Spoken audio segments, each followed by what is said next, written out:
Should be good to go. Thanks, Jake, and welcome everybody. This is going to be a little bit of kind of my take on what I've learned from up-leveling into a few different refereeing opportunities, the various coaching that I've gotten, the level of events that I've been to, and sharing some of that back with the local society. So a short agenda of what we'll go through, just quick reminders on these first two slides are going to be some of the pathways to improvement that you have access to, a little bit about resources that might be available locally or beyond, things like scheduled calls that you can join, and then lessons that I've seen from attending the RDG, reffing at nationals, being a number four at nationals, and then also being in the tech zone at the HSBC circuit in LA. So internal would be one of the available pathways to improvement, and that is we're always our own harshest critic.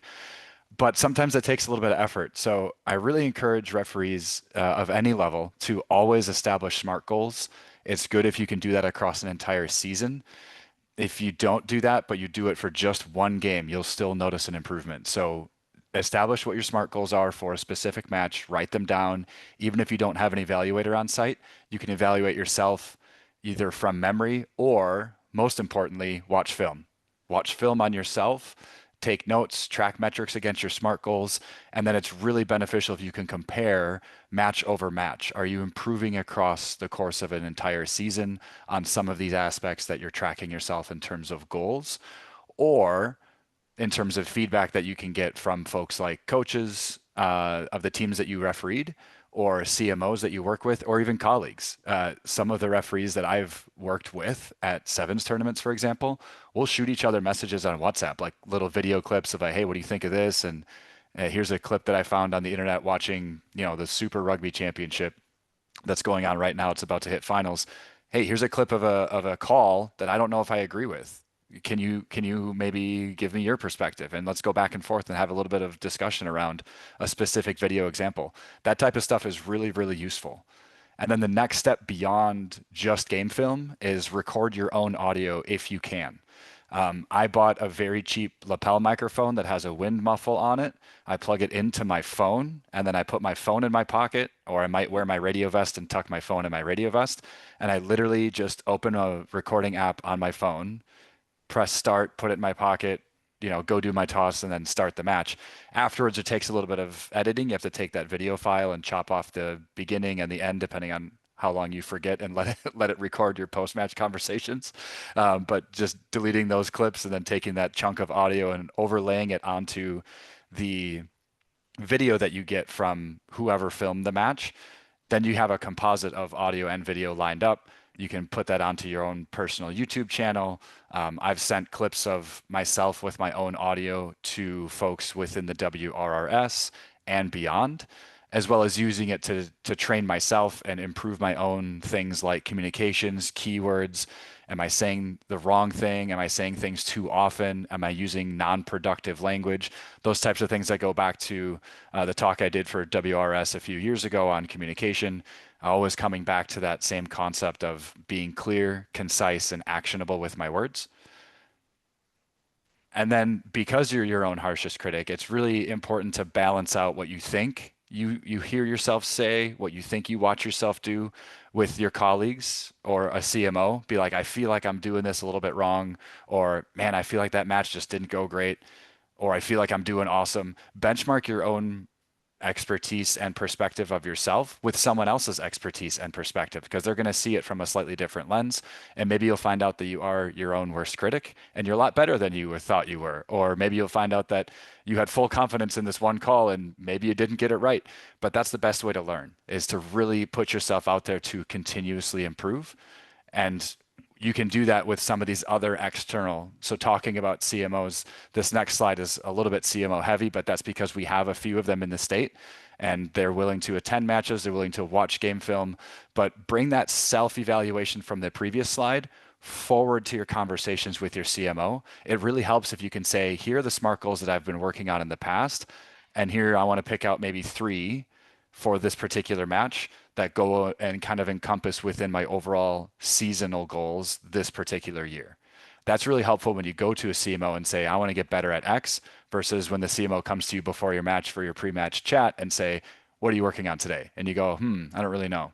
Let's come up with three things together.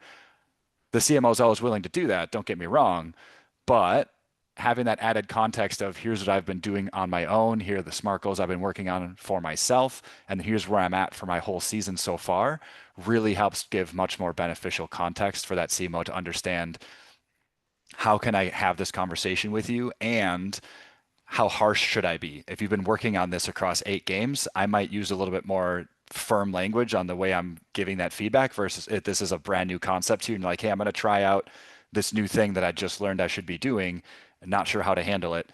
That context is really helpful for a CMO to understand how and when they give you feedback about those particular SMART goals. And then, of course, colleagues I mentioned, coaches of teams that you ref are often very good resources as well because they're going to have a little bit of a bias to their lens of information.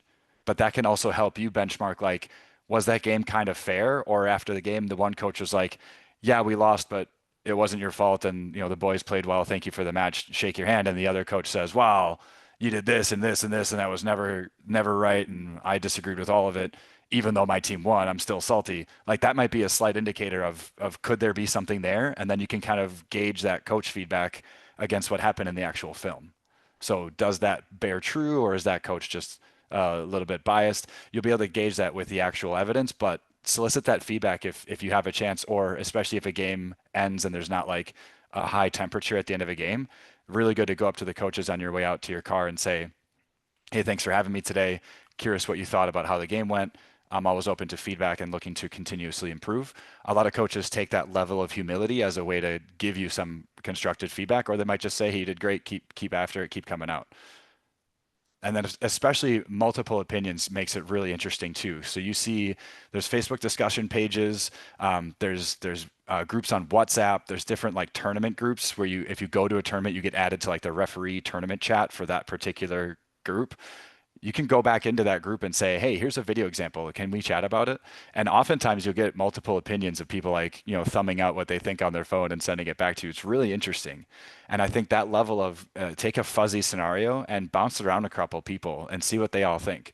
I've taken a professional example from Super Rugby of like a goal line penalty that I completely disagreed with, and I sent it to Jake, and I sent it to Alec, and I sent it to people outside of the WRS. I bounced it around like 5 or 6 different people to be like, I really strongly disagree with this call.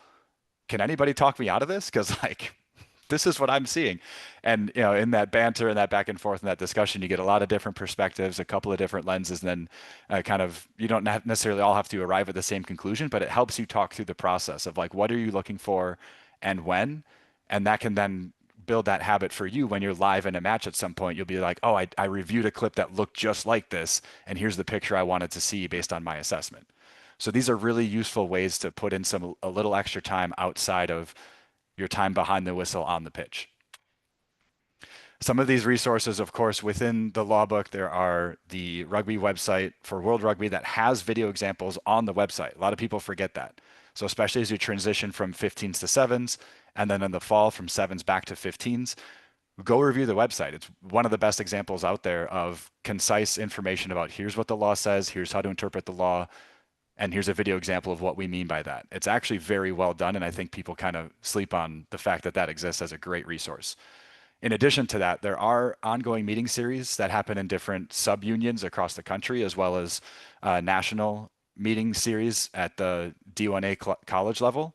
But there's also recorded meetings made public by other referee societies. I know Southern California has a few, Potomac has a few, especially right now. Potomac just published another one about transitioning to 7s from 15s. It came out like 2 or 3 weeks ago. Ken Frayne was leading that one. So you can just literally go on YouTube and find other societies have content that you can consume right now.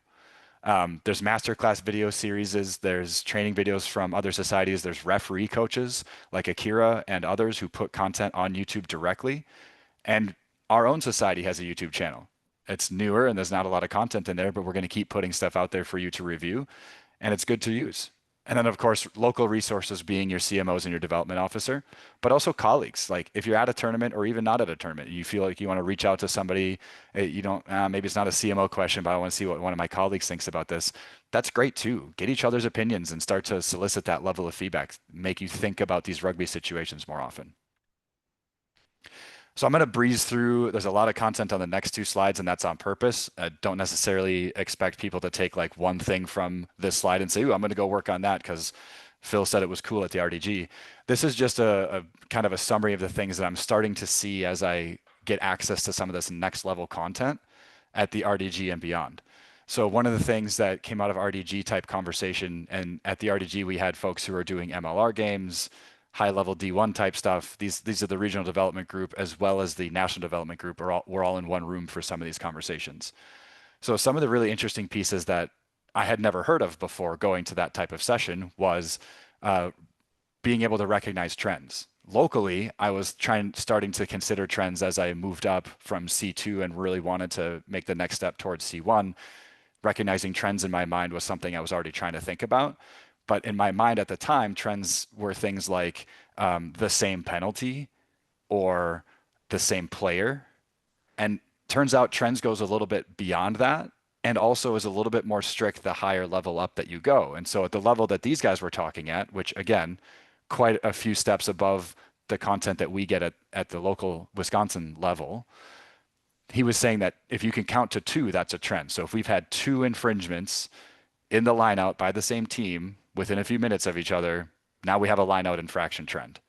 And because that's a lineout infraction trend, you can also keep track of multiple trends. So you could have a lineout infraction trend and a ruck infraction trend from the same team, but those have two different timelines you have to keep in mind. So very interesting stuff at that next level of all the different things you have to keep in your mind while you're refereeing. So you're managing trends, you're managing temperature. Where are we on the field? What's the severity of this penalty? Is it a scoring opportunity? Everything starts to build in terms of the added context that you're adding to the things that you decide for making a call. And then it's, am I going to manage my out of this? Am I going to have to blow a penalty? Am I going to give a formal warning? Or is this going to result in a yellow card? All of those different decision points come back to those larger contextual pieces that we have to train ourselves to keep mind of. The next piece that I got exposed to was just the sheer speed of things. One of the things that we did at the RDG was we ran a Bronco as a group. So everybody that was there ran a Bronco for time, and it was made clear to us that it wasn't like a you have to be certain time or you're not getting selected. It was very much it's an assessment at a point in time, is how they phrased it. And so you want your assessment to improve for the next assessment. And that's all. So as long as your time for your Broncos trending down, you're clearly putting in the work. That's what they're looking for. Um, but just the sheer speed of people at that next level was really cool to see. There were multiple people who were barely over 5 minutes on a Bronco, and that's really awesome to see. A few people were sub 5, and that's really rare. So that's great. And in addition to that, using your speed wisely. So how and when am I going to pick the running lines that I choose? At some of these higher level sevens exposures, what I'm seeing is it's very common to you want to work really hard to get ball in line, which often results in running backwards. Oh, the way play is going to eventually go forward. You feel like you're running backwards a little bit to get ball in line, but then when there's a line break, it's very common to run directly upfield. And then as you anticipate that tackle to happen, then go closer to that tackle to see it better. But the focus was on north-south running lines. And then that decision of that, how I kick into high gear and make that speed change improves the credibility of the call that I'm going to make. The really interesting thing I learned at the really high level, like at the LA sevens, was that it's all about the production value of the event. So when they say things like finish your running line on a scoring opportunity, what they mean by that is they want the referee sprinting into the end goal along with the ball carrier so that the referee is in the shot on the TV broadcast making the call. Everything has a lot higher production value at that level, to the point where they even had a built-in timer on the scoreboard. So the ref never had to keep track of time on their watch. And there was a separate timer for once a try was awarded at the event level for the World Series sevens, they had 45 seconds to go kick off. So you have to collect the ball, take your conversion kick, and then run back to midfield where there's a ball waiting for you, and then do your conversion kick within 45 seconds of you being awarded a try. Now that is some very next level stuff that, at sevens tournaments around the state of Wisconsin, we're never going to be able to do stuff like that because you need multiple balls, you need ball boys on every field, you need time runners, you need a specific timekeeper, all this extra stuff that we just don't have resources for. So seeing that level of production value as being one of the main focuses at that circuit event was really eye-opening for the difference of level of production. A few of the other pieces were positioning as well. So we've talked about this at a lot of our meetings and a lot of our discussions with referees internally in Wisconsin that you want to be that 45 on, come in close, adjudicate the breakdown once it's clearly won, then fan back out so you're on that kind of attack facing, chest facing attacking line. You can see the defensive spread out. You still have that ruck within your vision, and you're not in the way of a crash ball run here or a pass to go behind you to a first receiver. But is even stuff beyond that, like the encouragement on restarts. At the RDG, we actually ran a drill specifically for get 10 meters upfield for a restart and then turn towards the ball. So you can see that you're clearly on the 10-meter line, whether or not it went 10, because a lot of times in sevens, they're very high, short kicks that are heavily contested right at 10 meters. And if you take a lazy, slow angle, you're going to be seeing a player's back and not necessarily the contact that they make with the player in front of them. Versus if you get side on because you get 10 meters first, then you look at it this way, you're going to see both those players coming up like this. You can see if one's much higher than the other, if someone gets taken out in the air, you have a much better picture of all of that. So it was a huge focus of getting 10 burst of speed, and then you can change your angle based on what you see in front of you and where the trajectory of the ball is going once you've reached 10 meters. And the same piece applies to being in goal. So once you know you're in a scoring opportunity, you want to fade into the defensive side of the attack and be in goal so that if there's a try awarded, you're right there and the try is being scored at your feet, is what they like to say. The try should be awarded at your feet because you were fading in goal and watching that ball cross the line. You have very clear vision versus if you're behind it, you get stuck in the saddle. Sometimes it's really hard to see ball grounding. And the last concept that we explored a lot was the structure of an AR team at a high level sevens event. They're doing what's called lead and follow, where the ball that's sorry, the AR where the ball is going towards them is going to be at ball in line and then tracking ahead of play. And the one who is following is waiting for that breakdown behind the referee to resolve and make sure that there's no foul play behind, and then follows play. So the leader is leading out in front and the follower is waiting for anything weird to happen as the referee turns their back to run ball in line. Very interesting on PKs as well. So if you know that they're going to kick to touch, the encouragement was to run way upfield and then wait for the kick so that you're coming back towards where the kick crosses the plane. Again, at the national sevens level and beyond, this is a production value thing where the person's right there under the ball, putting the flag up, doing the hand motions. It's all very clear from a production value. Then the last one, I have a video example of this where as the ball is starting to transition towards in goal, towards your sideline as an AR, especially in sevens, they want you to slow down your run before you get to the goal line and step over the touch line. So the touch line is you're actually straddling the touch line with the goal line in front of you. And you can see a clear picture of does the grounding happen before the player goes into touch? That's your primary responsibility because remember your center ref is keeping ball in line and running north-south. So they're going to get all the way into seeing in goal as well. And so you can triangulate, did this ball get grounded before? And my responsibility is, did it happen before that person went into touch? And my center ref is going to tell me that we have grounding. And now between our two angles, we have a very clear picture and there's no need to go to TMO. So really interesting stuff that we got to learn at the RDG and that I got exposed to at the HSBC event in LA. Some of these lessons that we were learning apply to sevens in a little bit of a different way because sevens, there's fewer players. Now we have a little bit of a difference in severity of infringement. The biggest example for this that everyone already knows is an attempted intercept that is knocked on is basically always a penalty and most commonly also a yellow card because that is the severity there is increased because the space is increased. If I'm a defender shooting up out of my line, now there's an overlap. And so if I interrupt that pass illegally, it's very likely it's going to be an intentional knock on and a yellow card because the language we like to use, right, is not in a realistic position to gather the ball. So I was there, I slapped at it, I didn't catch the ball, that's on me. That's the one most of us already know because we see that a lot on TV. We've seen our colleagues call that one a lot in tournaments. But the concept behind that is the severity increases because of the space, the probability of scoring, and realistic position to play the ball. So those things start to come into play, especially around things like knock-ons, contestable balls in the air, and also field position. So if we have an egregious ruck penalty 10 meters in front of the defense's goal line, that's a lot more severe than if we have an egregious ruck penalty way out at midfield or that same egregious ruck penalty in 15s. So the severity increases in sevens just because of timing and space. There's way more space, therefore, scoring opportunities are a lot more common. And so, because of that, you have to increase your work rate. I want to be ball in line as much as possible. That gives me a credible position to make that call. And then the last one is it's a bit of a production value thing, but I was never told this, so I thought it'd be worthwhile to pass on. I did my very first game at Club National Sevens a year ago, August. And after the game, my referee coach said, "Why aren't you finishing your lines?" And I said, "What does that mean? Tell me more about this."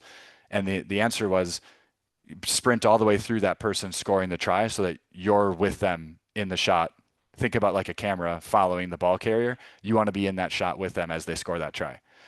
And coming from doing sevens tournaments locally in Wisconsin, where like sometime or even around the Midwest, sometimes you have 2 or 3 refs to cover an entire tournament. You're like, okay, well that guy's going to score, or that lady's scoring over there. I'm just going to slow up my run a little bit, conserve some energy, call the try from the 22 because there's no defender anywhere nearby. Why don't I save my energy? Is the thought process that we have locally. But when you get to those higher level events, what they want to see is you finishing that line, you're in the shot with the camera, you're awarding the try basically right next to the player who's scoring it. And so always trying to finish your line. And so if there's a breakaway that's contested, the thing we always talk about at tournaments like Tampa and NAI, some of those bigger ones that you can go to, the concept is the referee inside the 22-meter line at least by the time the try is scored on some of those contested ones where there's a big line break and maybe you went from ball in line to then having to catch up and chase.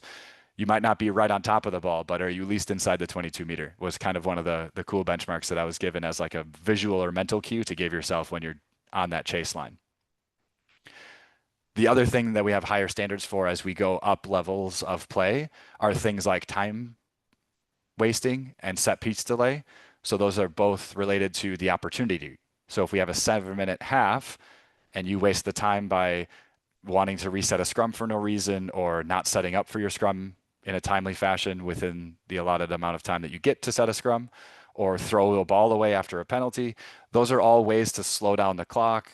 You know, especially if your team is up and you throw the ball away, you're clearly time wasting. And especially at that higher level, there's very low tolerance for any of that stuff. And so time wasting, especially throwing a ball away after a penalty, is almost always a yellow card at the Club National Sevens level and upwards from there. So as you see things on like the Midwest Sevens circuit, Club National Sevens, or on the international circuit, you'll see players get yellow carded, even if they're like starting to back up and they seemingly accidentally hit the ball with their heel as they're backing up and they, you know, kick the ball backwards away from the mark. They're still getting yellow carded because they're wasting time where the attack cannot use that penalty as it was awarded. And same thing for back chat. So it was very intriguing being mic'd up. I couldn't speak, but I could hear what the referee crew was all saying to each other in the tech zone at the LA Sevens. And there was one instance where the referee in the center, George, marched a team back 10 extra meters for back chat when all the person said was, "No way, sir." Like that amount of dissent has no room in the game at that very high level. And so I think those are some of the types of things that we can keep in mind as local referees of like, where is my tolerance for this stuff? And where's my standard? And I want to apply my standard consistently throughout the way I do my games and maybe consistently throughout an entire tournament. So we can be a little bit more lenient, like in a high school sevens game, if the player like trips over the ball backing up, they clearly didn't do it on purpose. There's no malicious intent there. You don't need to go crazy yellow carding high schoolers for that type of stuff. But keep that in mind as you start to move up in some of these, go to some of these invitational tournaments or wanting to learn and grow on how to take that next step.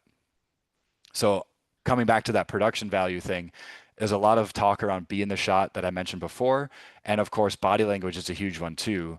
As those discussions unfold around a penalty, whether it's sevens or 15s, this helps a lot. You watch this a lot in the MLR level or Super Rugby.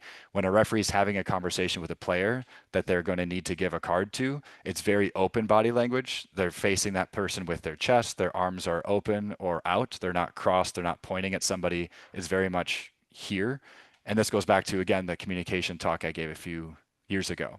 And the last piece is professionalism. So the biggest thing I noticed was that professionalism was through the roof at that LA event. So referees were given 5 sets of kit of different colors. There was a spreadsheet made of like, here's when your match is, here's what color the teams are wearing that you're going to referee, here's the color that you and your ARs are going to wear, here's the time you need to report to the radio room to get kitted up with the radios for your particular broadcast, here's the time that you need to be on the walkout tunnel, here's the time you're going to do your kickoff. There's a red hat that's going to flag you when the broadcast is ready. There's all these extra levels of professionalism that you simply don't have access to when you're doing a local tournament. So that level of production was really, really cool to see. I have a few video examples that I want us to talk through, and I'll pause before I go into the video examples to see if there's any questions from the audience on the content that I've talked through so far. I know I went through that a little bit quickly, but again, that was also kind of intentional since a lot of that is very much next level stuff and it's food for thought more than it is like, I don't expect you to write everything down and try to incorporate it into your game tomorrow. But pausing here for questions.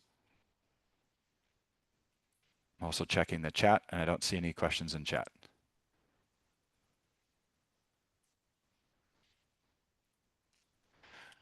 Okay, so we tested this out and I think it's more productive if I have the videos locally to share them over a meeting like this without it getting super choppy. So please take yourself off mute and tell me if you can't see the quality of this video because it's too choppy. But I am going to try and play an example of one of my matches from Tampa, where if we get to right here, so we jump in with a little bit of context, dark blue has the ball in their own in goal, so they're attacking towards the camera, and this like light blue is now on defense. They just turned the ball over, and I'm on the far right of the frame here because this is where the ball just came from. So you can barely see it there. There's a high tackle in the in goal. The player takes a quick tap. That turnover is probably fine, but the tackler wasn't 10. They take another quick tap, and that's a seatbelt tackle, clearly high, clearly a penalty. So before we see me walk into frame from where I am right now, does anybody have a gut reaction of what they would want to do in this situation? I'm seeing multiple penalties happening within seconds of each other. So some sort of minimum talk, if not a card, needs to occur because they're just slowing down the game through multiple infringements. That's a great answer, Rosie. And I'm going to give you a piece of context that might change your answer. This is the U23 men's elite bracket at Tampa Sevens. Does that change your answer? Yeah, so obviously a little bit a higher level, so you're expected to move at that pace with less explanation. Exactly. Any other opinions? Great. So here I come on the screen. I already have my card out of my pocket. 3 penalties in a row within seconds of each other, 2 of which were high tackles. I'm going yellow card immediately. And the other piece of logistics here that I don't think many people ever talk about, I'm gonna see if I can get it on frame here. I'm just off camera, and this guy, the logo and this guy's head are blocking it, unfortunately. But one of the recommendations that I'm gonna give that was told to me years ago, when you're doing a sevens tournament, take your yellow card out of your book and put it in your pocket loose. That allows you to do these fast transition yellow cards a lot more seamlessly, especially if you have a number 4 on the sideline who is keeping track of your card timer for you. You don't have to stop forever, write everything down in your book and then put your book in your pocket, then restart time. Here, you see me get my card out. You see me give the card to him, high tackle. He's off, penalty, we're playing. So that yellow card process took less than 5 seconds. That's what you want to see at these higher level invitational tournaments. Any questions on that one? And was the video okay, guys, from a frame rate perspective? You guys are seeing everything? Yes, the video is fine. Okay, great. So for this one, I want to give a slightly different example of this is something that got talked about a lot at the RDG. It's good to be very specific and take your time on how you want a set piece setup to look like, because then the players have a better understanding of your standard for the rest of the game. So this is our first line out of the match. And you can see that they don't know who's in, who's out, who's jumping. Hooker doesn't know where to be, so I help guide him. I'm making sure these guys step to the line here. I'm backing up their back line now. And then right here, you see me look to my right and tell the thrower to throw it right there. So in that whole process, we took about 9 seconds or so to properly set up the line out. But because I took the time to do that, now in future lineouts, if someone's not in the right spot or the jumper steps into the tunnel or any of that other stuff that could be a free kick infringement, nobody has any reason to argue because the expectation got set the first time. So the message on this one is take your time setting up your lineouts for the first time. Not more than the time that's allotted, right? They have a set amount of time to set for a lineout. So I didn't infringe on that, but I did make sure I explained to these people where I wanted them all to be. Yes, you didn't even take time off to do this, right? You're kind of doing it Nope. on the fly. And I would almost say, like, had purple thrown this ball in a little bit sooner, like say as you're backing up the blue back line, you probably would have been fine with it. Yep. Absolutely. Yeah.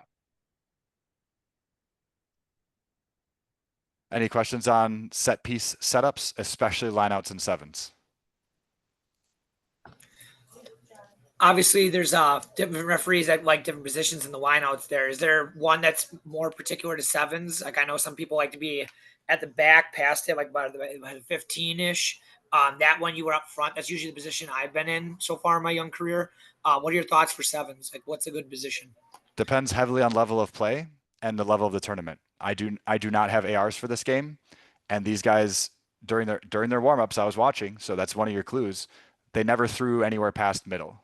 So no one's trying to throw back pod, no one's trying to throw maybe middle sometimes, but mostly it's usually front or a fake front throw to the front lifter who's not even jumping. So I want to be front so I can see it whether or not it goes 5. That way I'm not trusting a guy who's from that team that's throwing to tell me if it's not 5 because I lined up on the 15. So in a tournament like this, I feel like I have the gas to keep up with these players. I'm going to go front all day long until we get to finals and semifinals when I have ARs with me. Then I'm going to go back and let my AR adjudicate if the ball goes 5 or not. Answer your question? Yes, it does. Thank you. Sweet. So for this one, I'll back it up back to the beginning here. You can see me in frame here, but as the player pans a little bit left, I actually go out of frame for half a step. But I was just ball in line from where 2 passed it. 2 passed it to this guy who's now on a pseudo line break. He's going to go into contact here. And I'm going to pause it before you see what I call, but I want to see if anybody sees what I'm seeing or has any observations about where I'm positioned coming into this breakdown. So we'll play this one on from here.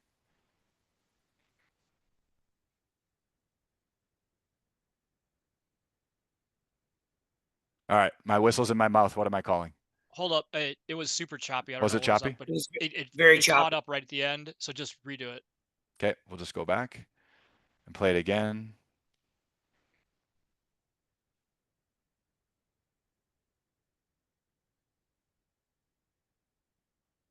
Was that better? Yes. Okay. Anybody got any ideas?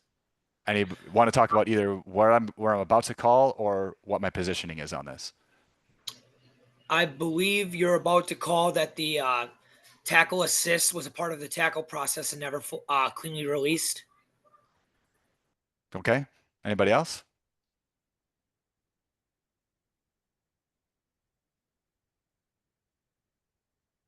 I'm going to go back to right here and see if this changes your mind.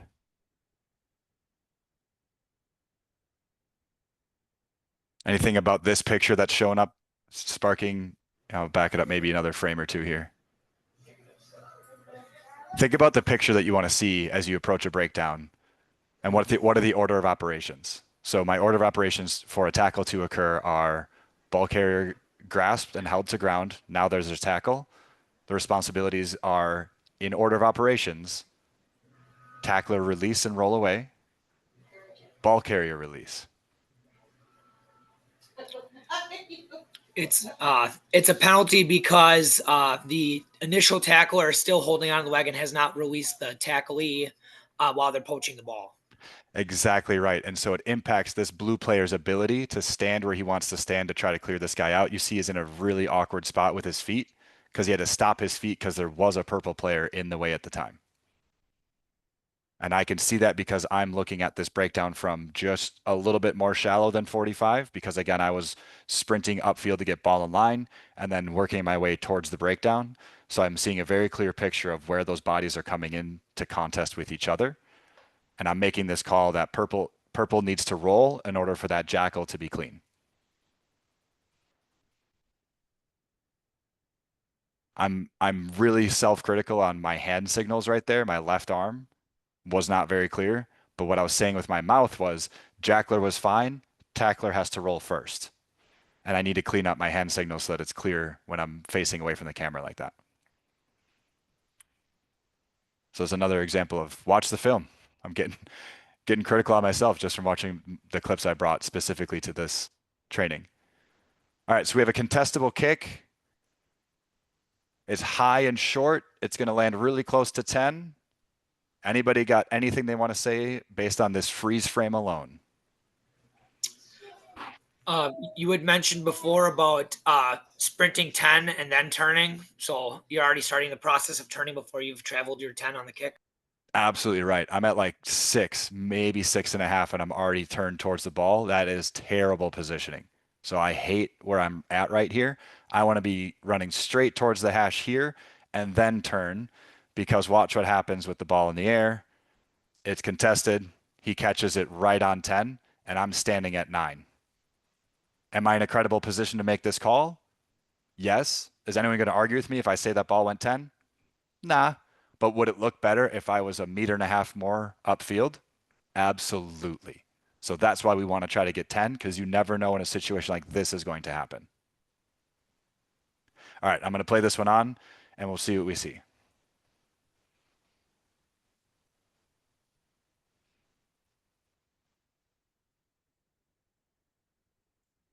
Rosie, is it choppy for you again? Very choppy. Yeah, right. so Phil, it seems to work best. Like it catches up at some point. So I think if you just play it from the kickoff. Yeah, I'm just going to buffer the whole video a few times and then play it from the kickoff. Is that better? Now it's kind of running good. Okay, so we have a knock on from purple. He hacks at it, then blue picks it up. The reason I wanted to pull that clip is a lot of times, especially in sevens, when we see that knock on, you'll see a lot of times players will stop playing because they're expecting you to blow the whistle. And a lot of times you expect to blow the whistle. You're like, oh, clearly that was a knock on. Everybody saw it. I better blow this knock on for the scrum. However, the encouragement here is let that breathe for a second. No one else has touched the ball yet. So all we have is a knock on, scrum advantage for blue. Let's see if we can materialize that advantage rather than setting a scrum. And so even though the pink player hacks at it with his foot, or the purple player hacks at it with his foot, I can still play that on because no one else has knocked it on. No one else has done anything yet. He kicks this ball into a blue pair, goes off that blue pair's foot. Blue scoops it up. Now we can play on. And the second benefit to playing on right here is blue gains 10 meters. So now my scrum advantage is over. And I never had to blow the whistle. So letting those little knock-ons breathe for half a step, if purple had just dove on it, obviously we have to set that scrum. If purple picks it up and handles the ball, we have to set that scrum. But in this particular case, it was still a loose ball. All we had was scrum advantage for blue, and they were able to materialize that scrum advantage. Does that make sense? Yes. Sweet. Also, lessons learned. I will skim through this whole one first and then back up to what I want to show. See if we can get it to buffer this time. So I'm going to let this buffer. I think it's Zoom recognizing that a video is playing. It takes it like 4 seconds or so, and then it starts smoothing the video out. Okay. The good news is this one's 24 seconds long, so it should work really well. I'm going to play the entire thing up until where I'm about to blow a penalty, and I want to see what the consensus is among the meeting attendees. So here we go. Play from a kickoff.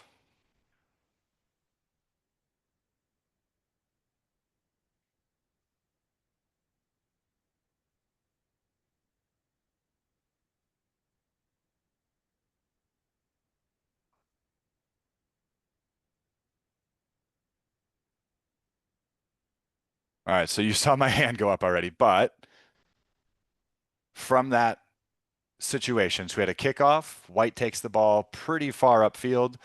This is the 22.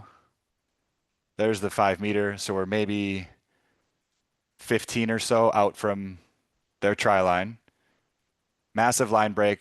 Purple's under a lot of pressure here. White's got a couple of 3 arriving players, including, and then also the tackler on the ground, tackled player on the ground. So they have 4. White has 4 people here. That's the context. I'll play that back just from the line break again, and then I'll pause it and you tell me what you're thinking.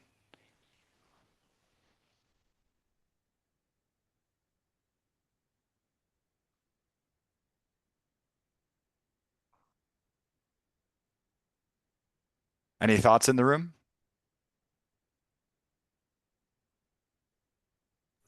It looked like the tackle, she grabbed the top of her shirt.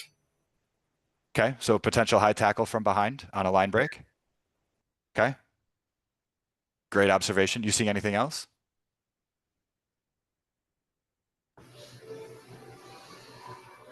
If Greg's not got anything, I'm kind of stuck in my head here about there being that many white shirted players about a possible advantage. But I know obviously in a high tackle situation, you usually want to call that right away. So I'm kind of stuck in between in my head with that.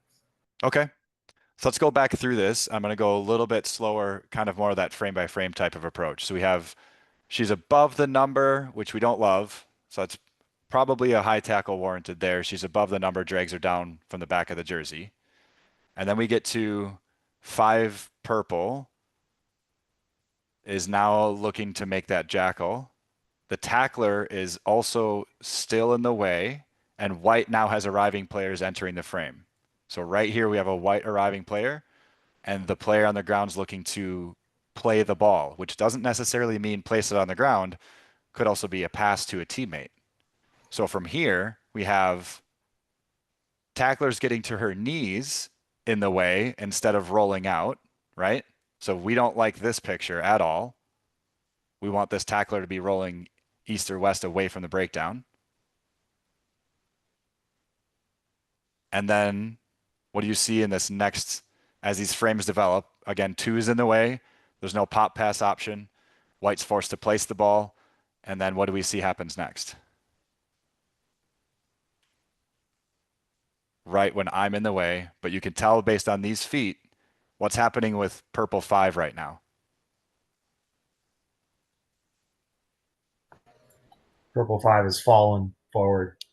She's all the way off her feet. No, not even a legitimate attempt to maintain her body position to try to jackal that ball. Remember, to jackal, you have to put hands on ball and be able to lift the ball for it to be a jackal. Both of her feet are currently off the ground. So she's all the way over this breakdown, completely killing the ball. Question on that, Phil. Yeah. Because she had ample opportunity, if it was played right by the defense, to be able to offload it to one of her teammates, and then the player intentionally took away that opportunity, and we're that close to the goal line, would you consider that a penalty try? That's a really good question. Would I consider this a penalty try? So what would constitute a penalty try, Rosie, in any game, but what are the key factors you're looking for if you're going to think about awarding a penalty try? Was there a clear path or a probable likeliness of a try occurring? Yes, and sorry, I want to be more specific on what are you looking for on whether or not a probable try is going to be scored? What are the key factors you're looking for there? This is proximity to the try zone, like where you are in the field. What action was taken to stop that momentum, and like what was the probable chance of them scoring if that had not occurred? Those are 3 that come in mind. Yeah, so that probability piece on that last one, that's what I'm drilling into. So what defines that probability is space and coverage defenders. So if that pop pass happens, do we have coverage defenders? We sure do. I don't know. Can she catch her? Maybe. I'm not in a good position to say 15 meters out, that's a foot race she loses or wins. So I probably can't call that a penalty try because I should let that foot race pan out. And since I can't let that foot race pan out because somebody infracted at the breakdown, I have to go to the breakdown infraction. Now, if the pop pass happened and she is on that breakaway and then she gets high tackled from behind by the last defender, now it's definitely a penalty try. You see the difference there? Yes. Okay, great. So we all agree that there's some purple infringements here. We identified at least 3 of them, potentially a high tackle, potentially a tackler not rolling away to create space to play the ball, and a jackler off her feet are all 3 of these penalties that you could have called in this one particular breakdown. Now, I'm clearly calling the penalty, which we all agree should happen. Before I play this on, does anybody think there's an increased level of severity here? Yes, there's 3 penalties within probably a 5 to 7 second range, which means that there's just no order by the defense. So it's getting out of hand there. I haven't called all 3 penalties though, right? So remember back to the trend idea. These are things that have been called. So I can't have a trend of things that, you have 3 penalties in one breakdown. That's not really its own self an increase of severity necessarily, but I see why you want to highlight that as a problem. There are 2 other things I'm thinking of that might play into that severity discussion.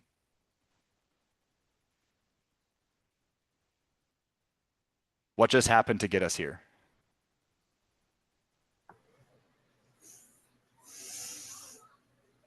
Jake, do you remember how we got on this position of the field? Line break. Line break. Cool. So who's under pressure, Greg? Purple's under pressure. Purple's under pressure. Yeah. Big line break, drag down tackle, possibly a try-saving tackle, and then we have this absolute mess of a breakdown. Why is this breakdown messy? Because purple's under a ton of pressure here, and if this ball can be played away, they get scored on. So because of that, I'm going straight to pocket for 5 killing the ball. Because if we look out here, the video doesn't play on, but you see white 9 taps it. They make 3 passes and score because purple's incredibly outnumbered. So it would have been a score had the ball been playable. Purple 5 killed it. Under pressure, inside your own 22, scoring opportunity increases the severity. She gets a yellow card for that. That makes sense to everybody? Yes. Excellent. So this one, we have an example that I wanted to show a clip of this because this happens all the time in sevens. And hopefully Jake by now realizes I'm playing a video where I see this every now and then get called as a knock on, which as a former player, it really drives me nuts. So make sure you have that good positioning. You'll notice my positioning for this is not great, but the thought here is what I want to get across. So don't look at where I am. Instead, watch what happens with the ball.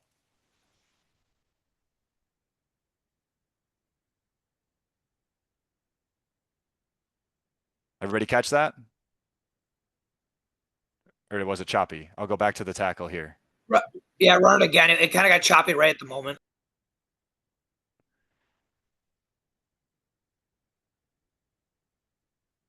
You see that one pretty clearly that time? Yeah. Yes. So she got tackled all the way to ground, let go of the ball, got to her feet and played the ball again very quickly. A lot of times referees will see that ball come loose in the tackle and just assume it was a knock on. But if you have good positioning and you're able to see that breakdown and that tackle area very clearly, you'll see that that player put the ball down intentionally with the intent to play it again. It was not a knock on. It was not lost forward. It was simply placed on the ground. So it's very, very big to make sure you can see that stuff, especially as you referee some higher level stuff. You'll see this in 15s even too, but especially higher level 7s. When it's a drag down tackle from behind like that and there's no defender in front of her, she clearly gains many more meters by simply placing the ball and playing it again. So that's a really good example of you'll see a place and play pretty quickly. So for this one, Phil, this before you matters. do, I just want. Yeah, go ahead. I want to. So with that ball carrier doing the release and standing back up, in law, a ball carrier can place a ball forward. That is a legal move for a ball carrier. Yep. So your distinction between was it knocked on versus was it placed forward, you have to be really sure you know what your difference is on those 2 things.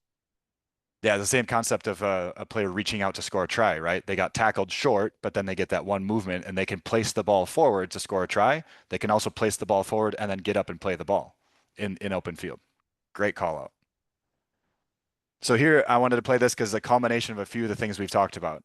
I see a potential line break here on the outside for white. So I go upfield. I'm off camera. I'm so far upfield. I'm off camera here. We have the tackle. And I'm in goal for the try. But there's something really important that happens in the middle of that. And I want to see if you guys catch it. So I'm going to play this tackle one more time.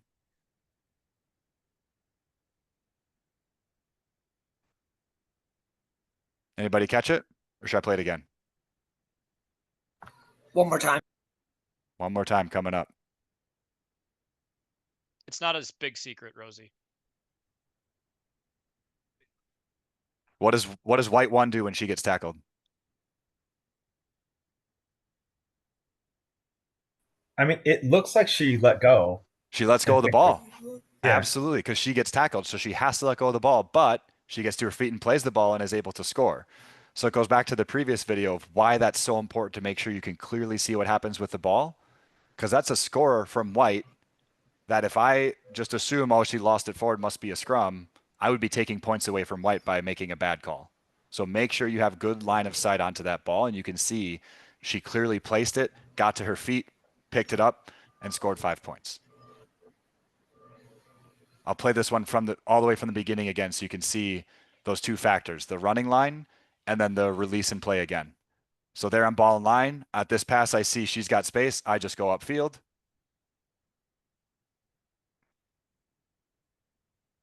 Clear release, play on, try awarded. Really good example of all three of those things coming together for some quality rugby. Here's my example that I just pulled this off of the World Series of sevens. An example of where the AR should be. So right here, see how the AR is straddling the touchline? Clear view that I can see from the AR's line of sight that this player is not in touch yet because touch is over here. And I can see that this player is grounding, and I'm trusting my center referee to be on the infield side of this play to make sure that the ball's not being held up. So my responsibility as a touch judge, or an AR in this case, is making sure that this player is not sliding into touch or stepping into touch before they get chest to ground. And then chest to ground from behind, I can't see if that's held up, so that's center ref's job. But does this positioning make sense to you guys? I know the scoreboard's in his way, but you can see where he's standing, right? Yes. Excellent. So really good example of where they want you standing in those high level. And you can start doing this right now at like Lakefront Sevens if you're an AR for the final of Lakefront Sevens. Great time to start practicing stuff like that. And then my last video is we don't need to be pedantic about the mark, but let's make sure we be realistic. So I'm going to play this clip and you guys tell me if I'm being pedantic or realistic about the mark.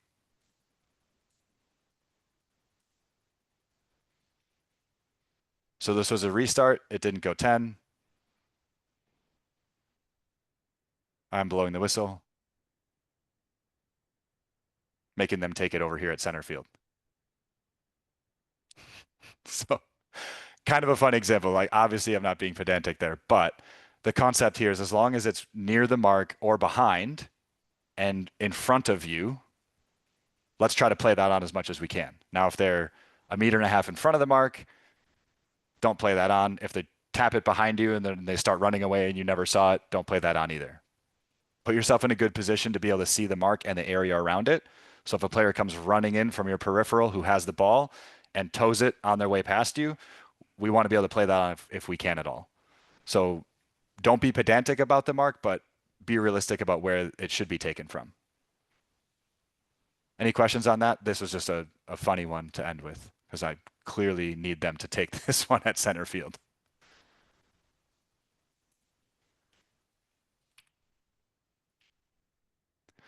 That's all the content I had prepared. Go ahead, Greg. Yeah, I know we're getting near the end, but that very first clip that you showed where the player didn't roll away swiftly enough, for me, I know I'm not refereeing high level sevens. I feel like that player rolled away real fast. I would never have called that in a game that at the level that I referee. I don't know if you want to show it again, but yeah, I can show it again. Give me. I thought they got out of there as quickly as they possibly could. Let me turn this back on here. So it was this breakdown picture one, right? This video where up the sideline? Okay, sure. Yeah, I just feel like they got out of there as quickly as they possibly could. Like they're already gone. They're already on their feet by the time the first rucker, the blue, enters. They're already gone. I don't know. This I was being quiet at the beginning, but I was like, Yeah. I should. No. Let's talk never about it. involved in this. It's exactly what this discussion is for. Thank you for asking. I mean, like, he got out of there quickly. And when you're dragging yourself out of a tackle, this is how quickly I would expect a player to reasonably get out of there. Okay. And that's a good to have your standard be set in your mind of like, how quickly do I think is quick or immediate, and set that in your mind of like, that's what I'm trying to see. The next step of how you're evaluating the way a breakdown develops is that player in the way?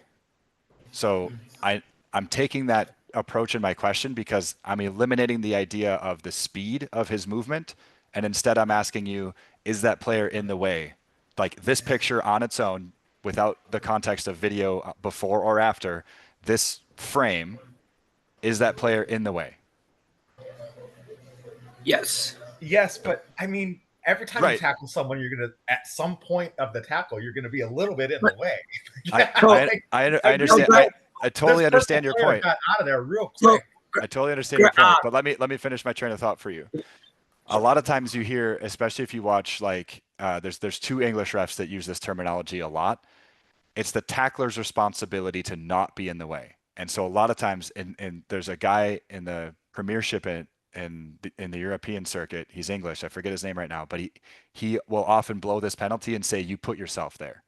So even in 15, say this ruck develops over top of that player and he hasn't gotten out in time, even though he tried very quickly, he still put himself on the wrong side of the tackle to be in the way of the ball carrier's ability to play the ball back to his teammates, or in the way of the arriving supporting player to stand where he wants to stand. So I'm going to back this up to right here. This player is putting the brakes on right now to try to join this ruck, and you watch him step right, and he can't step left because this guy's in the way. As I advance this 2 more frames forward, there's his foot off the ground. He just puts his foot right back down. His right foot can't go where he wants to because purple's still in the way. So I hear you. I fully understand with your concept of he moved very quickly, but I would like to encourage you to think about how a breakdown develops, which starts from the creation of a tackle. When the tackle happens, did you put yourself in a bad spot? If you put yourself in a bad spot, you are now liable for penalty. I don't have to penalize you, but depending on what else happens around you, you're liable for penalty because you're in the wrong spot. And conceptually, just to bake this all the way in, I want to also encourage you to think about the situation of like a ball that got knocked down where someone's ahead of the play. You're in the wrong spot and liable for penalty if you play that ball because you're ahead of the knock on. So it's less about, for my mind in this particular case, it's less about player empathy for me. I do want to empathize with that player. He made the tackle. He tried to move quickly. However, he put himself in the wrong spot. He's liable for penalty here because he's impeding Blue's ability to support the ruck and place the ball. So conceptually, that's what I'm pointing at. Now, I'm not saying I'm right and you're wrong. Very much up for debate if that's a penalty that we should be calling. I think I absolutely would at the level of standard that I hold for what I want to see in a ruck picture where there's a successful jackal. I don't want to see a defending player on the floor on the opposite side of the ball. That's my personal standard, and that's the standard I ref to, which is why for me, this is always a penalty. Does that explanation make sense for you? Yeah, it does. Excellent. Man, I would have a hard time calling that. Again, I referee at a lower like social level, so I'm giving a lot more leeway for people to roll away. Sure. The other thing to think about, especially in 15s, where there's a lot more bodies around, if you reward this jackler for playing this ball like this when the tackler hasn't moved yet, despite his best effort to move, he legitimately has not gotten out of the way yet, and purple's about to put hands on, and blue can't join the ruck, blue can't place the ball, this guy's still in the way. If you reward this jackler with the turnover, you're now creating a situation where these players are not incentivized to move. if I ding him now, he's heavily incentivized to move a lot quicker next time or not even land there in the first place. Does that make sense? That makes a lot of sense. Yeah. Okay. So again, these are just things that I've been coached on, that I've been told, and this is my standard for how I referee, especially successful jackals. And that's the whole point of this call, is to talk through these concepts and understand each other's perspectives. Sorry, Jake, I didn't mean to talk over you before, but I wanted to finish the train of thought that I had. You had something to say before. Yeah, I'll just add on to what is going on here. I think especially the frame you have it stopped on, it's like we're talking about a tackler who should be rolling away. This tackler is putting a knee down and getting to his feet, and kind of he's going to like crawl hands and knees out of this. If he instead just tried to roll to that far sideline, he would get out faster. So I do think this is a slow attempt, especially for the level that it is. I will take Greg's point that the level does matter. And then the second thing I'll add is that we are refereeing the outcome a lot less than we're refereeing the intent.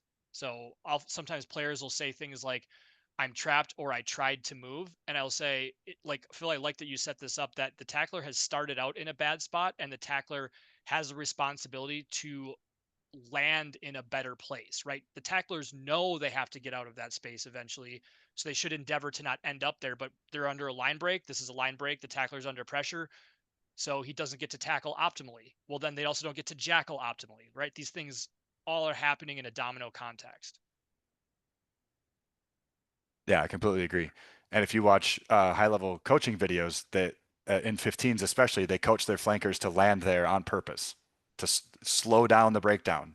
When you make that tackle, swing your hips around, land on the wrong side, and then roll. That way they can't play super fast. Like, so as you get higher level, especially need to keep closer eyes on this. Is that domino effect accurate? Because going all the way back to what the law book says, what constitutes a tackle and how that transitions into a ruck, first responsibility is the tackler has to release and roll away. Available ball is paramount. That hasn't happened yet. That's my first infringement. Now this person on his feet is playing the ball. So my second infringement is ball carrier not releasing. But my first infringement is tackler still in the way. Yeah, and I'll add one thing about kind of level 2, because at this level we're talking sevens. This is an elite competition. We're expecting fast play from these players. In say like a D3 local men's 15s game, you're like, okay, are those players going to be as fast leaving that area? No, but do I want my breakdowns to be really clean at that level? Like D3 breakdowns have a tendency to get messier. If you have a high standard, you will have to do less work at the breakdowns because they won't devolve on you. And so I think still making players kind of do this kind of thing where like you're responsible for you land, you're responsible for rolling away. Yeah, like it should, you could come down a little bit, but like I don't think it should come down. Like we see like really old players will do this thing where they do a tackle and then they fall to the ground and specifically put themselves on the attacking side of that tackle because they think I'm slowing down the ball. Like that is a thing that people have done since I've been playing in college. And that's then they better roll out super fast is all I got to say about that. Yeah. So like it is a strategy. People do it on purpose, either because they were trained or they learned something somewhere to do that. And they will be slowing your game down. And you can ask them to not do that. You can do it verbally or you can do it with a whistle. But in either case, I recommend you do it some way. That's right. Well, guys, that's all the content I prepared for today. Are there any other discussion points from either the slide or the videos? Happy to chat if there are.